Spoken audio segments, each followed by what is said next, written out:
नमस्ते दोस्तों। सबसे बड़ा सवाल, एक ट्रेड में कितना पैसा लगाना चाहिए? इसका आंसर है पोजीशन साइजिंग। स्टॉक मार्केट में सिर्फ सही स्टॉक चुनना ही इंपॉर्टेंट नहीं है, बल्कि अपने रिस्क को कंट्रोल करना भी उतना ही जरूरी है, और इसी का की है पोजीशन साइजिंग। ये आपको बताता है कि एक ट्रेड में आपको कितना पैसा लगाना चाहिए, ताकि एक गलत ट्रेड भी आपकी पूरी कैपिटल को खतरा ना पहुंचाए।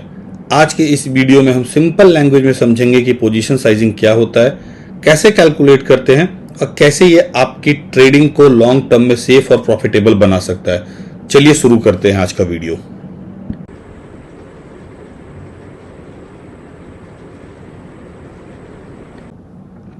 एक नया ट्रेडर या इन्वेस्टर की सबसे बड़ी गलती यह होती है कि वो अपने कैपिटल का इक्वल अमाउंट इन्वेस्ट कर देता है, इक्वली 20 एक स्टॉक में, 20 स्टॉक, 25 स्टॉक, 30 स्टॉक में डाल देता है।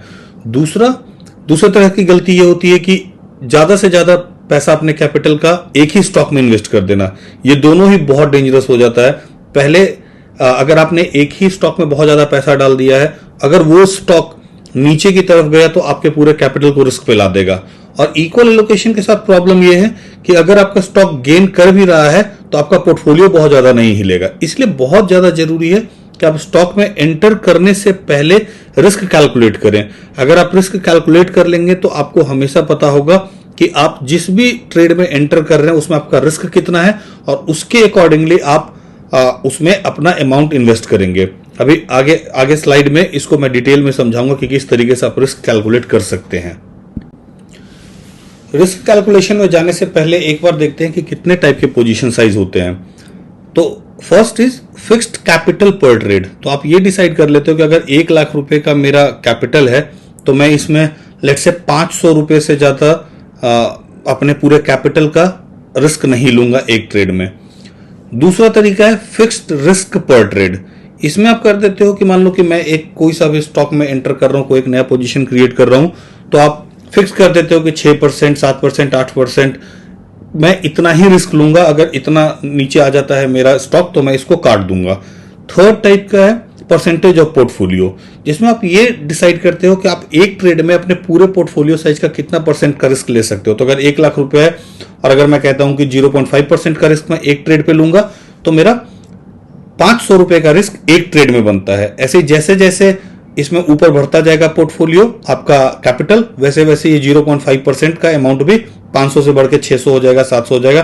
तो अगर 1 लाख से बढ़ के अगर 2 लाख हो जाता है आपका कैपिटल साइज, उसमें 0.5% का रिस्क जो होगा वो 1000 रुपए का होगा।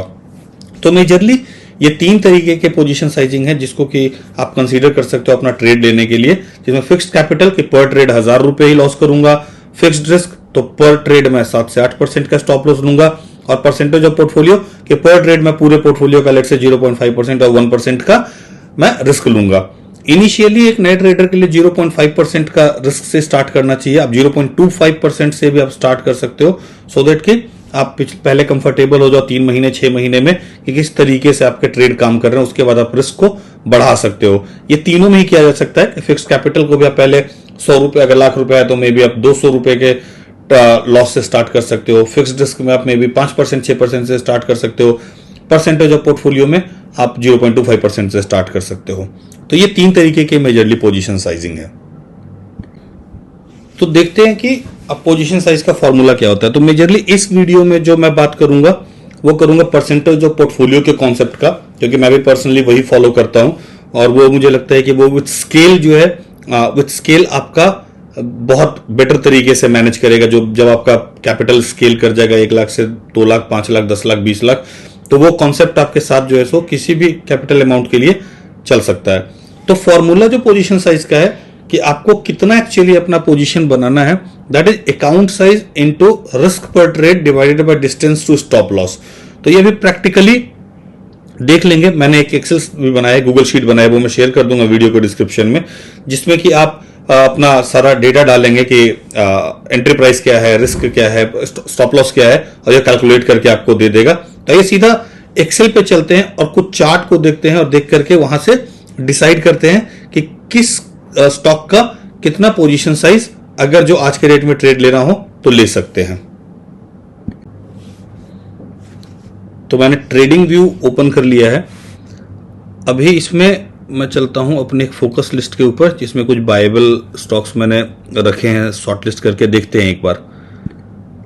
जैसे स्टरलाइट टेक्नोलॉजी है। अब ऐसे स्टरलाइट टेक्नोलॉजी है, अगर इसका देखेंगे तो ये एक हॉरिजॉन्टल लाइन, एक हॉरिजॉन्टल लाइन ब्रेकआउट इसने दिया है। पहली एंट्री यहां पे ले सकते थे, लेकिन ये अभी अगर जो ये मिस हो गया तो ये हॉरिजॉन्टल लाइन ब्रेकआउट दिया है, इसको थोड़ा सा टिल्ट भी ऐसे कर देंगे तो भी चलेगा। तो अब इसका मैं रिस्क अगर कैलकुलेट करूंगा तो कैसे करूंगा, तो लेट सपोज कि अभी ये 134.79 पे है, 135 इसको पकड़ लेते हैं। तो इसका एसएल मैं स्विंग लो पे अगर लगाऊंगा तो यहां पे लगाऊंगा, तो 8% का 7.73 दैट इज 8% का रिस्क है, जो कि ये लेवल है, ये लेवल। तो 123 का मेरा स्टॉप लॉस आ जाएगा। तो आइए मैं सीधे चलते हैं एक्सेल जो हमने बनाया है उस पे। यहां पे स्टॉक का नाम डालते हैं। स्टॉक का नाम क्या है? Sterlite technology.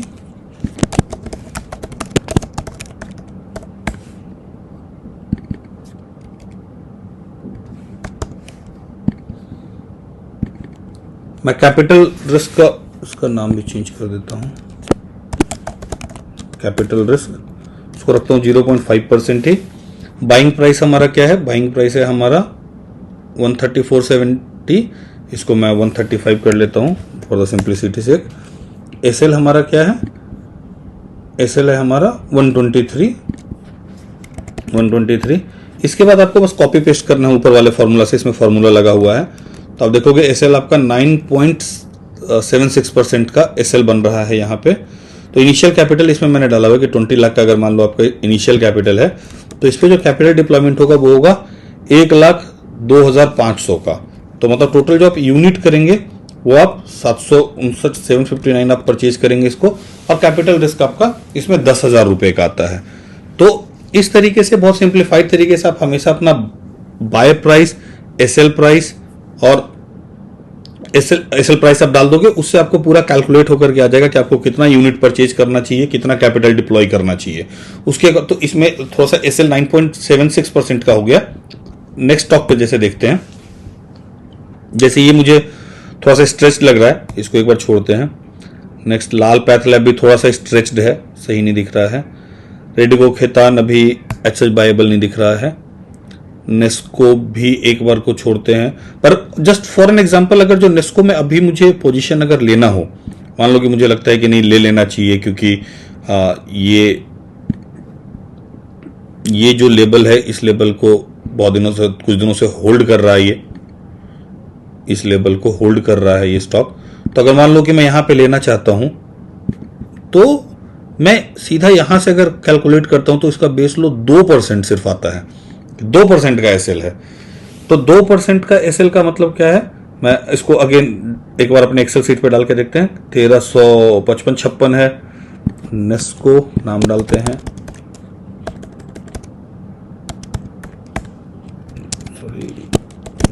नेस्को।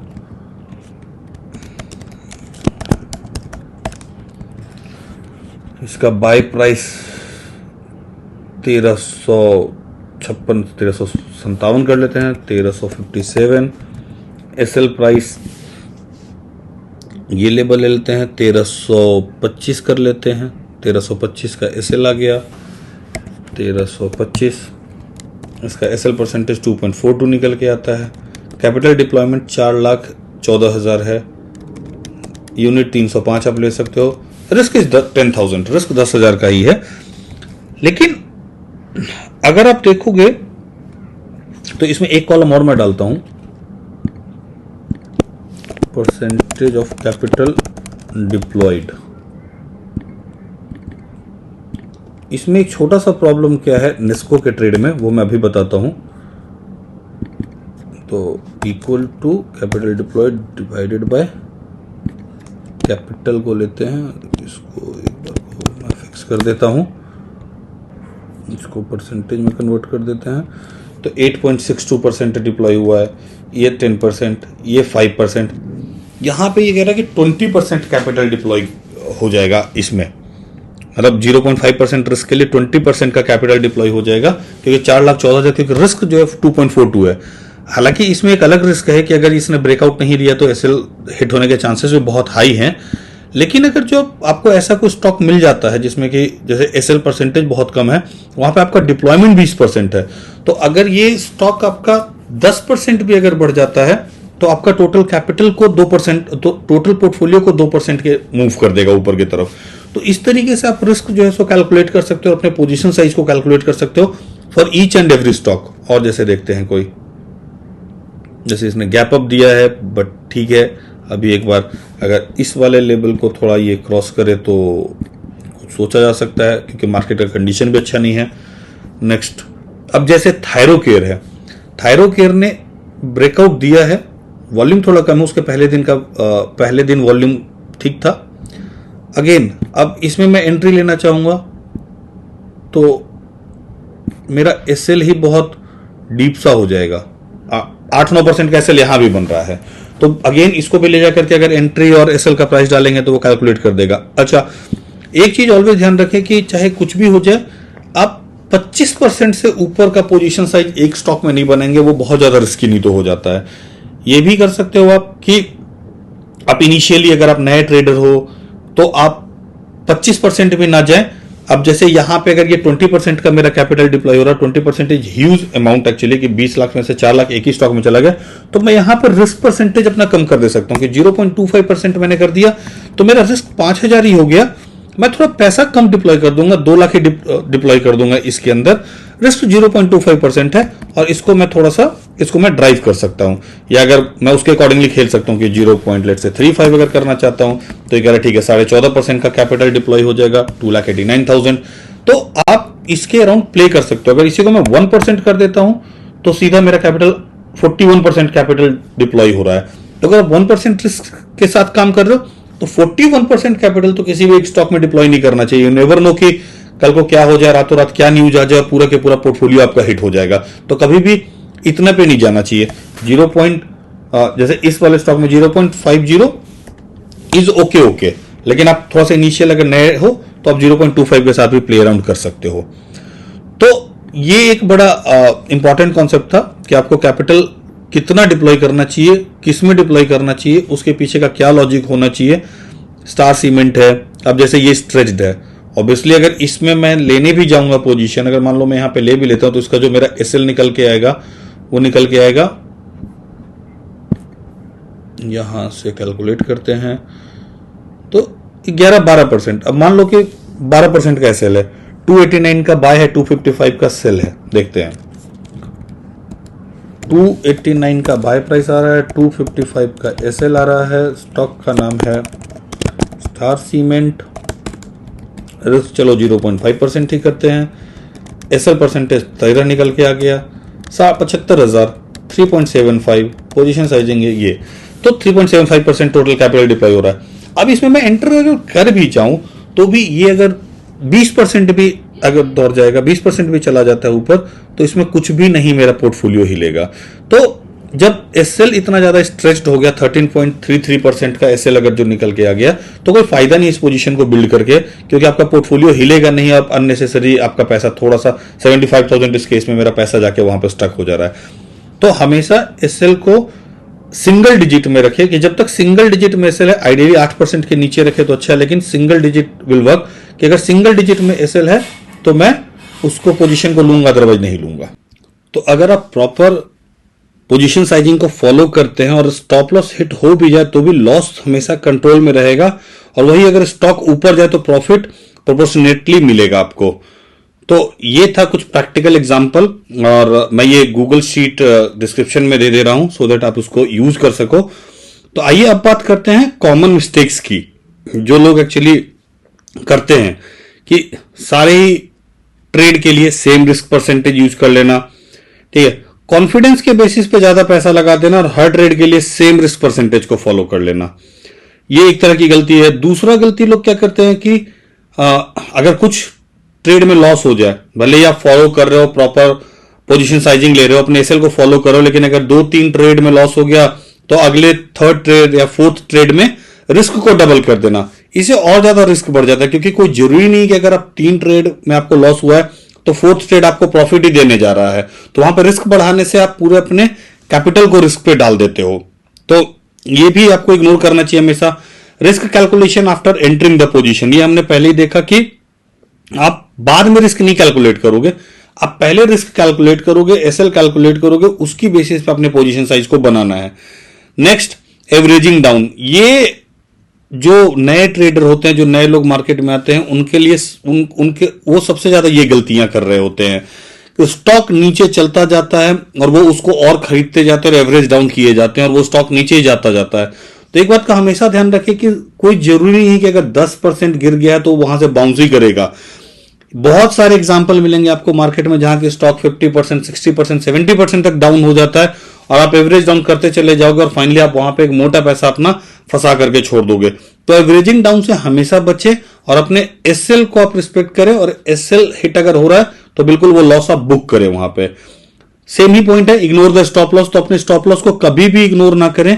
एसएल अगर है और अगर आपका सिस्टम बोल रहा है कि स्टॉप लॉस हिट हो गया है तो आपको लॉस वो बुक करना है, बचे पैसे को बाहर निकालना है और अगली अपॉर्चुनिटी के लिए आपको देखना है, अगली अपॉर्चुनिटी आपको ढूंढना है। तो एक बार क्विकली रिकैप कर लेते हैं। पोजीशन साइजिंग आपको बताता है कि एक ट्रेड में कितना पैसा लगाना चाहिए। रिस्क पर ट्रेड को पहले डिसाइड करो, जैसे 0.5%, 0.25%, 1%, जैसा आपका रिस्क एपेटाइट है। लेकिन कभी भी आप एक ट्रेड में 25% से ज्यादा एलोकेशन ना करो। अगर आप बिल्कुल नए ट्रेडर हो तो आप 0.25% अपने पूरे कैपिटल का रिस्क लेकर के आप स्टार्ट कीजिए। धीरे धीरे जब आपको दिखने लगेगा कि आपका विनिंग परसेंटेज बढ़िया हो रहा है, आपका प्रॉफिट अच्छा हो रहा है, तो आप 0.25 से बढ़ के 0.5 तक जा सकते हैं और इवेंचुअली 1% तक जा सकते हैं, 2% तक भी जा सकते हैं। तो अभी तक हमने जितना भी देखा वो सारा एक ट्रेडर माइंडसेट से देखा कि एक ट्रेडर को किस तरीके से करना चाहिए। कि आप जब ब्रेकआउट कर रहा है, जब आप एंट्री अपना देख रहे हो, एंट्री से आप अपना एसएल डिफाइन करते हो, एसएल के परसेंटेज को निकाल करके उससे आप एक्चुअली रिस्क निकाल के कैपिटल एलोकेशन आप अपना डिसाइड करते हो कितना कैपिटल होता है। But what about investor? तो इन्वेस्टर के लिए भी मैं सजेस्ट करूंगा कि बिल्कुल सेम ही कॉन्सेप्ट होना चाहिए।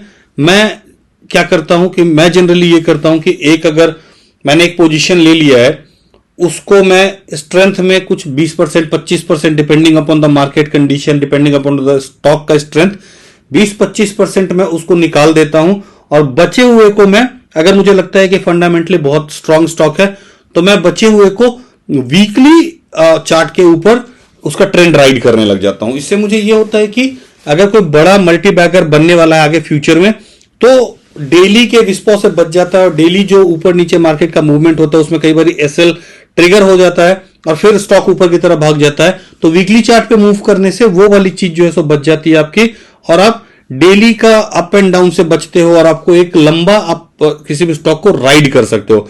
हाँ, लेकिन इस केस में यह होगा कि आपका पैसा काफी दिनों तक फंसा रह जा सकता है। इसीलिए मैं 20-25% स्ट्रेंथ में सेल करके अपना कुछ पैसा बाहर निकाल लेता हूं, सो दैट कि उस पैसे को मैं किसी और स्टॉक में यूटिलाइज करूं और फाइनली उसको बचे हुए पोजीशन को वीकली चार्ट से मैं आगे की तरफ ड्राइव करता हूं। तो सेम ही कॉन्सेप्ट को आप वीकली चार्ट पे एक्चुअली लगा करके एज ए इन्वेस्टर भी आप काम कर सकते हो। बस एज ए इन्वेस्टर जब आप काम कर रहे हो तो आपको फंडामेंटल ज्यादा पढ़ना पड़ेगा, आपको फंडामेंटल नॉलेज अच्छी होनी चाहिए कंपनी के बिजनेस मॉडल के बारे में।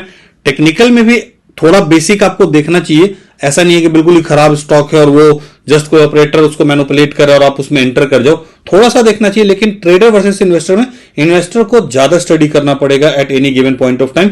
बट टेक्निकल चार्ट को आप डेली से मूव करके वीकली पे कर दो और वीकली पे आप अगर जो स्विंग लो और moving average 30 weekly moving average को फॉलो करके अगर ट्रेड करते चले जाओगे तो वो बिल्कुल आपको एक अच्छा राइड दे सकता है। और पोजीशन साइजिंग का कैलकुलेशन सेम तरीके से आप इसमें भी कर सकते हो कि एसएल निकाल करके उसको आप कैलकुलेट कर सकते हो। तो दोस्तों ये था पोजीशन साइजिंग का कंप्लीट ब्रेकडाउन।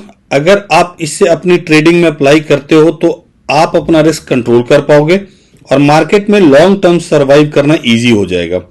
अगर आपको ये वीडियो हेल्पफुल लगा हो तो लाइक और शेयर जरूर करें और चैनल को सब्सक्राइब करना ना भूलें।